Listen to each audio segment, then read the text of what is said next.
Hi there, welcome to kneppyinvests and welcome to December 12, 2024. I've got to keep this particular video to about 30 minutes long. I think we can do that, or I can do that. You have no control. I have complete control. Interesting day on the market. Another red day. So 4 red days in a row. And when I say red day, I'm talking about the ASX 200 and the All Ords. And if I was a betting man, I'm not. I would expect that tomorrow we're going to have a green day. Now, one of the reasons we are down today is because we did see some economic news flow in regards to unemployment in Australia. And you might think it's good news. You might think Australia jobless rate falls to 8-month low, 3.9% from 4.1%, defying market forecasts of 4.2%. And at the time that this news was released, the market was up.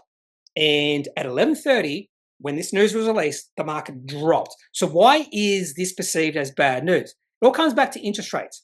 The Reserve Bank really has 2 mandates: unemployment, or keeping unemployment low, or full employment, really. That's what their mandate is, and also interest rates. And if unemployment is not rising, there's no need to lower interest rates. There's absolutely no need to lower interest rates. In fact, the whole reason why they raise interest rates in the first place is so unemployment can rise, so we spend less as a country.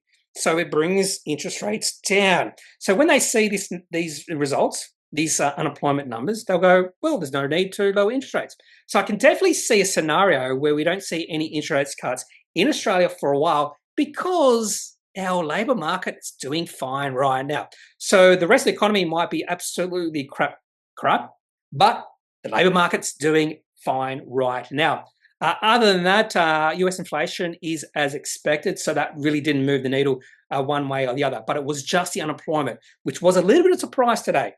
Sort of good news, but at the same time, bad news when it comes to interest rates. And that's why when you do have a look, in fact, I'll show you the 1-minute data for the XJO. Here it is, XJO. And if you have a look at the 1-minute data, you can actually see exactly what time that news was released. There it is. You can just see it drop. The market dropped. XJO was actually up in the first, would have been the first hour and a half of trading. It was up in the first hour and a half of trading. And then at 11:30 New South Wales time, 10:30 Brisbane time, you can see over a 2-minute period, the XJO fell about 0.4%. You just see 2 big down 1-minute periods in a row, and then it just drifted lower through the rest of the day. That's because of the unemployment. So even though it sounds pretty good, it's actually not when it comes to interest rates. Anyway, so let's go back to the ASX today. Yeah, so a down day. Based off probability, I'd say tomorrow's going to be green, but it all depends on what happens on Wall Street. Now, when I woke up this morning, first thing I saw was NASDAQ was up 1.85%. And I thought, oh, what a great day. It's going to be a great day for the ASX. But then I noticed Dow Jones was down 0.22%. And we tend to follow the Dow Jones Industrial probably a little bit more than the NASDAQ. And I think we've proved that today. But I did expect a better day for the All Tech, only up 0.14%. Results also down 0.26%. So not the best day for the market. Would have been worse. But 4 red days in a row. So just based off probability, the last day of the week has to be green. Just has to be. And more than likely won't be now because I said that. Anyway, so you can thank me when tomorrow's red, when tomorrow's down a fair bit, you can blame me for that. Okay, so let's have a look at the different sectors and indices. So IT was up 0.4%, but everything else was down apart from financials. Telecommunications down 0.99%. Real estate down big, probably because of the Goodman Group. No big drops there like we have seen in the past week or so. So nothing like what did we see down big? Oh, IT down big the other day for some reason. I still don't understand that. And if you have a look at the ASX 20, down 0.23%. And the best performing companies in this, the top 20 companies on the ASX, I would say probably 13 companies down, 7 up. Oh, 10 up, 9 down, which is telling me some of the bigger companies were down and the smaller companies were up. Let's just confirm that by market cap. Yes, so BHP down, CSL down, Westpac down as well, Wesfarmers, and the ones that were up slightly, 0.08. So you can see the companies that were down much bigger than those companies whose share price rose today. And that's why it looks weird. 10 companies up, 9 down, but the overall indice was actually down. And by the way, the best performing indice or best performing company within this indice was Aristocrat, then WiseTech. Not a surprise. Two sort of tech companies. And the worst performing company was REA Group, and there's Goodman Group, down 0.98%. Okay, so let's turn our attention to top gainers and top losers. Okay, I don't think I went through the agenda, but I have recorded the top stock of the day, which is Syrah Resources. Can't remember if I did this or not. And then a few other interesting companies within the top 5 stocks. And I'm almost certain we'll see a few of these companies in the top losers. So let's have a look at the top gainers first. And we have Eldorado Resources. Now, that company has been on a pretty interesting run over the last few days. I don't think the company would have released anything. I think this is just, well, they did release something. There you go. Further, 990 meters of niobium and REA mineralization confirmed. So the chart of this one does look interesting. Definitely on the move. Definitely possibly moving higher from here. I don't know. That's the 1 minute chart, by the way. So, yeah, it looks pretty good at this point in time. Massive volume coming in, but who knows what's going to happen over the next few days. A little bit of selling today. So that's one little negative about this one-day candlestick. Share price went to a high of almost 40 cents and end of the day at 32.5 cents. And I am wary about that sort of trading day. So probably the time to get into this company would have been about 5 or 6 days ago. So unless you got a time machine, you could be too late. I don't know. I wouldn't be in this one personally anyway. Too much uncertainty for me. I don't know which way it's going to go. I just don't know. I think it could go either way, and I couldn't put a probability on it. That's the way this sort of chart to me looks like. I think day traders are in it, and when it comes to day traders, they're so fickle, they could do anything. Anything else here? Singular Health, I've been liking that company. Share price up another 16%. I've showed this chart a few times over the last few days, and I did like this chart. And another pretty good day. Yeah, I like this chart as well. And the share price is getting to a long-term high, if not an all-time high. And I just like the volume, but I like that really big volume coming through. So pretty good day for Singular Health. And anything else there? No. Someone asked me about Quick Fee. I did a little spiel on Quick Fee, up another 13.64%. So let's have a look at the chart for this one. QFE. Quick Fee, and yeah, not a bad looking chart. I probably would like a little bit higher volume coming through, but it's okay. Maybe not for me, but it's okay. Okay, let's have a look at the top gainers by market cap. We have Beach Energy, Insignia Financial, Southern Cross Gold, Pacific Current Group. I'm pretty sure Pacific Current Group announced a share buyback. I could be wrong, but I'm pretty sure they did. Pacific Current Group update on proposed buyback. So I'm pretty sure that was pretty positive. And this is, actually, I can't remember what sort of chart this looks like. If I remember correctly, it looked pretty good. Yeah, it looks pretty good. Still looks pretty good. Share price at least a long-term high, if not an all-time high. It looks like it is an all-time high today. Pacific Current Group. Let's go back to the top gainers. What else do we have here? Nothing of note when it comes to announcements that were released, but I could be missing one or two here. Maybe, for instance, Beach Energy released something today. So let's have a look at Beach Energy just to see if they did release anything, up almost 10%. No, they just had a Berth Basin site visit on the 9th of December. Let's have a look at the chart for Beach Energy. This could be an interesting chart. Maybe the share price has moved into an uptrend, and the answer to that is no. No, oh, that's the weekly chart, by the way. Let's have a look at the daily chart. That daily chart does look a little bit more interesting, but the last time share price was this high was back in August. So we are talking about a 4-month high. So it is looking a little bit more interesting, but I'm not sure if I'm there just yet. Okay, so let's turn our attention to the top losers. And I'm almost certain a few of the companies in my top 5 stocks of the day will be in the top losers by percentage change. And let's confirm that. Well, I've already done a selling video on Syrah Resources. That is the top stock of the day. Patriot Lithium on low turnover. Ventia Services Group. That is in my top 5 stocks of the day. I would expect Downer to be here as well. And if it's not, that would be interesting because Ventia and Downer have been affected by exactly the same thing. So Maybe different levels of affection, being affected to different levels. I don't know. In fact, let's have a look how much Downer is down. Only 5.95%. So there's something interesting going on there, that Ventia is being affected way more than Downer. Platinum Asset Management did do a capital return, if I remember correctly, and that's why their share price is down 21.18%. So I won't talk about that company. And what else do we have here? That's about it. So there's one company I expected to be in this list, and it's not. So maybe by market cap, we'll see that company. Well, there's Downer. Clarity Pharmaceuticals. I don't remember seeing that company. This could be just profit taking because the share price has moved into a downtrend. I would assume this is just profit taking because I mentioned this company or this chart yesterday. I'm pretty sure I did, and it looked pretty negative. And yeah, this continues that theme that this sentiment in this company and the trend in the share price has turned from positive to negative. And it's happened over a few months, but definitely it has turned. And it has turned pretty negative. And I think today has just been profit taking, maybe some, I wouldn't say, what's the opposite of FOMO?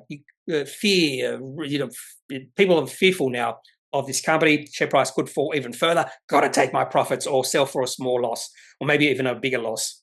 What else do we have? 29 Metals. There it is. Peter Warren Automotive Holdings, down 10.7%. I did expect that down to be a lot because they did release a trending update and it was fairly negative. So I'll talk about that company in the top 5 stocks of the day. And talking about the top 5 stocks of the day, let's get into it right now. So I've already done the video on Syrah Resources. So let's go into number 5, OO Media, down 3.83%. Another company that released a trading update. I, in fact, missed this initially, which is unusual because they released it at 9:37 a.m. They titled it Financial Year 24 Trading Update. No idea how I missed it because this is the sort of announcement I will always have a look at. And the only reason I knew it happened is because thanks to Capital Brief. I just went quickly through their latest section and I just saw OO Media reverses early gains after announcing cost cuts. Okay, so let's have a look at their trading update. Not surprised the share price is down. I am surprised the share price actually rallied on open because that doesn't make sense. When I read this, it makes no sense because this is in a way was a downgrade. Okay, so they talk about revenue growth, 2% versus previous corresponding period. Q4 expected to be between 3 and 6%. Maybe that's why. Maybe an increase in revenue growth in the fourth quarter. Maybe that excited the market for a brief period. Revenue is expected to be between 633, 638. Underlying EBITDA between 125, 128. They also mention here responding to challenging market conditions by reducing cost base by $15 million. That would never be a catalyst for me buying into a company. Decreasing costs is not a sustainable course of action. It's an infinite thing you can do. You can't decrease your costs infinitely because you can only go to $0. Sort of like margins. And the reason I mention that is one of the first things I look at when I'm researching a company is revenue growth, because revenue growth could continue for infinite amount of time. A company could grow the revenue from $1 to 1 quadrillion, septillion dollars. It could happen. Yeah, it could happen. It could happen. But a company can't and the reason this is important because how do you get profits to grow? Well, you get profits to grow by increasing your revenue, decreasing your costs, increasing your margins. Increasing revenue can happen infinitely. Decreasing your costs cannot. Increasing your margins cannot. There's only so far you can do those sort of things. So the best way to sustain profit growth over the long term is by increasing your revenue. That's right. I like to look at revenue growth first. So anyway, they mention reducing cost base. And sometimes when a company does this, we're reducing a cost base. The market doesn't get excited, but I don't. That's just me. Anyway, the reason I say this is more of a profit downgrade, they did mention something here.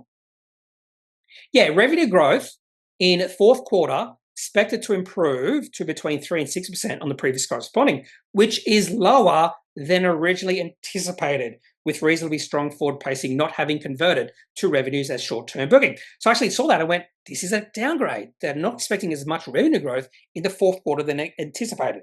So that's why I'm not surprised the share price is down, but I am surprised the share price at one point in time was up. I am shocked by that. That's why that media article said, media reverses early gains. So retail investors, for some reason, bought or no, I just don't know. Let's have a look at the chart for Media, OML. Apparently, Media, I found this out, OOH means something outdoors. Media, I did not know this until recently, meaning of OOH. Out of home, yes. I did not know that. I just thought media was just a fancy word they wanted to use, but out of home advertising. I discovered that not that long ago. Anyway, let's have a look at the chart. First of all, daily chart looks pretty negative. No reason to buy this. Now, I lie when I say that.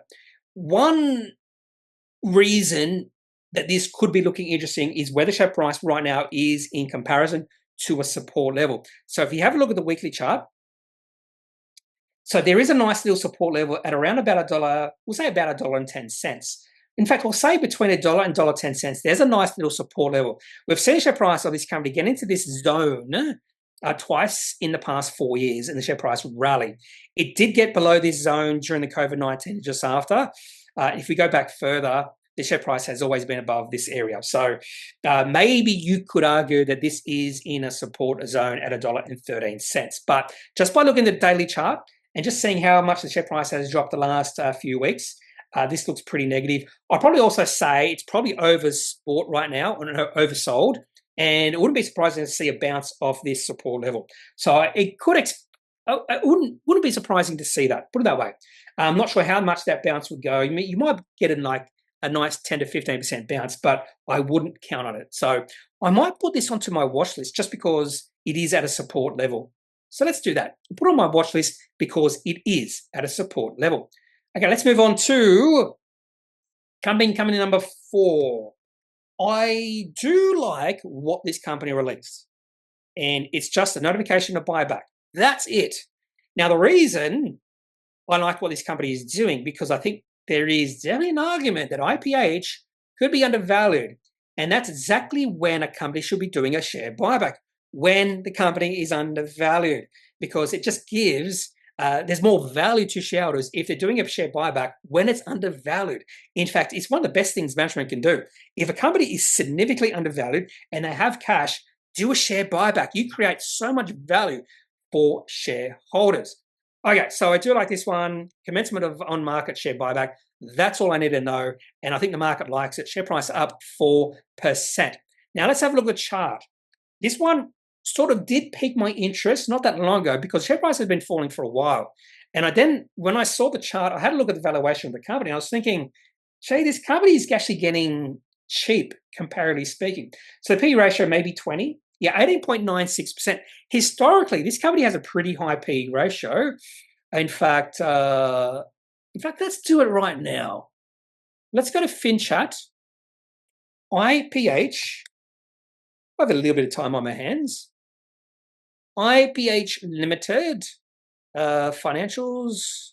We'll go to financials. And we'll go to ratios. If it just refreshes, there it goes. And what I'm looking for is just the P/E ratio. And, well, actually, it has been this low in the past. Back in 2018, it did get to lower than 15. I just wish I could put a line at 20. But this is generally sort of the low end of the P/E ratio for IPH. So that's why I was thinking, this company might be cheap at these levels. And then the company is doing a share buyback. So there's definitely an argument that the management is thinking the same thing. And the share price has been a downtrend for a long time. Share price has dropped from about $8, $9, all the way down to $4.91. If we have a look at the weekly chart, the share price, last time share price was as low was way back in 2018-19. The last time the P/E ratio of this company fell to below 20. It might have been below 20 back in 2021 for a brief period. Uh, no, it didn't. It didn't. No. Yeah, the last time it was below 20 was back in 2018. And that was when we saw the share price take a pretty big dip back then. So just based on valuation, this company is looking interesting. And that's why I like this announcement. This is sort of a way management is telling us the market that they think this company is undervalued. They shouldn't. I don't like it when management go out there with announcements saying we are undervalued or we're going to delist because the market doesn't appreciate this company. We are undervalued. This is exactly what a company should do. Do a share buyback, creating great value or possibly great value for their shareholders. So that's why the share price is up. The other reason why the share price might be up is because the share price fell 4.7% yesterday. So this could be just a bit of a, a bit of a bounce. Anyway, let's move on to Peter Warren Automotives, down 10.7%. And I should also mention this announcement also affected, I think, Eagers Automotive, share price down 5.7%. So let's go back to Peter Warren. This company did release a trading update, just titled Trading Update. All you have to do is release an announcement titled Trading Update, and I'm going to pay attention. In fact, if I could only open up one type of announcement, it would be a trading update or profit upgrade, downgrade. Anyway, so this was not positive, and it was pretty obvious it was not going to be positive in the first paragraph. Growing industry headwinds have resulted in a recent deterioration in trading conditions. That's all I needed to read. I knew this was going to be negative. So they expect underlying profit before tax to be in the range of 6 to 8 million. Not sure if this is a profit downgrade. More than likely it is, because they actually mention the lower than anticipated performance reflects the following external factors. Maybe that's force majeure. Anyway, Australia is experiencing a significant oversupply of new vehicles. So that's interesting in itself. So that would be something could affect all companies in this sector, including APHs. Pressure to clear these vehicles has reduced new car margins across the industry. So we can see demand, supply, economic things, demand, supply, margins. So margin suppression because of too much supply.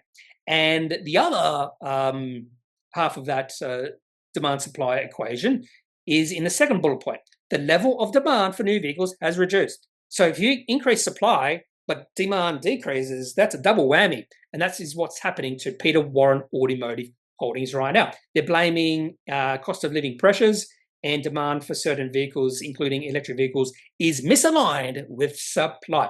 I thought it might be if there's an oversupply and you have to decrease the cost of the vehicles, I thought that might increase demand.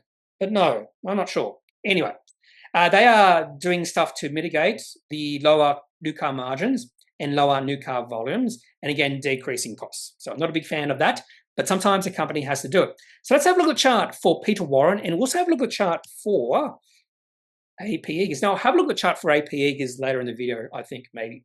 Anyway, the chart, nothing there. Share price looked like it was consolidating, but yeah, it looked like it was consolidating, but I think now we have confirmation that the downtrend is still in play. What I would be looking for in a consolidation period is any sign the share price is breaking above the top of the range. So what I usually do when a share price is in a consolidation phase, I just put a line, 2 lines at the bottom and the top of the range. And today we've dropped below, or Peter Warren has dropped below the bottom of that range. So that's not good news. And the share price is in a downtrend, continued in a downtrend. In fact, since this company has listed on the ASX, which was back in 2021, share price has been in a downtrend. In fact, this is an ugly looking chart. We'll have a look at APH's chart later in the video if I have time. So let's move on to number 2, Ventia. Down 22.56%. ACCC proceedings against Ventia. This also affects a downer, EDI. So let's have a look at the first. Now, the interesting thing here is it's not marked price sensitive. How could anyone get that wrong? This is a price sensitive announcement. In fact, when Downer had or released their announcement, it was marked price sensitive. There it is. Spotless to defend ACCC legal proceedings. Marked price sensitive, released out at 9.50. Anyway, so I do have a problem with that. I'm not sure who to blame. I have read different things, that it is at the discretion of the company itself. But then the ASX has ultimate decision-making when it comes to whether an announcement is price-sensitive or not. I'm not exactly sure whose fault this is, but this is wrong. It's simply wrong. I did not see this announcement. I just saw the share price was down a lot. I was like, what's going on? It's down a lot. That's why. So Spotless, Ventia in court for alleged price-fixing cartel. Now, I'm not a lawyer. I'm not going to mention anything about these allegations. I'd say they're allegations at this point in time. Downer did mention they're fighting it. They're going to fight it. I have no idea what alleged price-fixing cartel. Sort of know what that means. And to be honest with you, I think this happens a lot in Australia. A lot. So it's interesting to see what might happen because of this. But this is regards to defence, Department of Defence, and some contracts going back between April 2019 and August 2022. And the reason why the share price of Ventia is down, simply because this is a risk. This is the market doesn't like risk. So this increases risk for Ventia. So the share price is down 22.56%. I think there's a possibility the market has overreacted because of this perceived greater risk. And more than likely, the risk won't be as great as the market thinks right now. So this could be a buying opportunity. Now, the problem I have is I'm trading Ventia, and this sort of thing is, I wouldn't say a black swan event. If you go back to the daily chart, now I'm not going to say anything because the share price was starting to turn into a downtrend. And I was thinking, oh no, just wait, see what happens. I did have a sell price at $3 or $4. It was starting to turn down, so I did put this on my watch list of companies I might sell soon because the sentiment was coming, or the positive sentiment was shifting to negative. The trend maybe was shifting, but I wanted to remain patient. And then, of course, the Kneppy company released this news today, not marked price sensitive. And I do think there is a possibility the market is overreacting. So I am not going to sell my shares in this company because I wouldn't be surprised to see a pretty big bounce over the next few days for this company. If we turn our attention down now, I had a very quick read of this, and it seems like they're both affected similarly, maybe down a little bit more than Ventia, I don't know. But if you have a look at the chart for Downer, nowhere near as affected as much. So for some reason, the market has punished Ventia way more than Downer. There might be some reason behind that, but I'm not sure why. I don't know right now why. Maybe you can tell me why. Okay. I've already done a video on Syrah Resources, share price down 28% because of force majeure in Mozambique. Look out for that video when I release 2 hours after I release this video. So if you're watching this after the 12th of December, I've already released it. There you go. And finally, so I have to end this video very soon. No, actually, I will end this video right now. And what I'm going to do is I'm going to do a standalone chart of the day on APH. So that's what I'm going to talk about in this video. If you have any questions, any thoughts, leave those in the comment section of this video. Otherwise, I am not a financial advisor.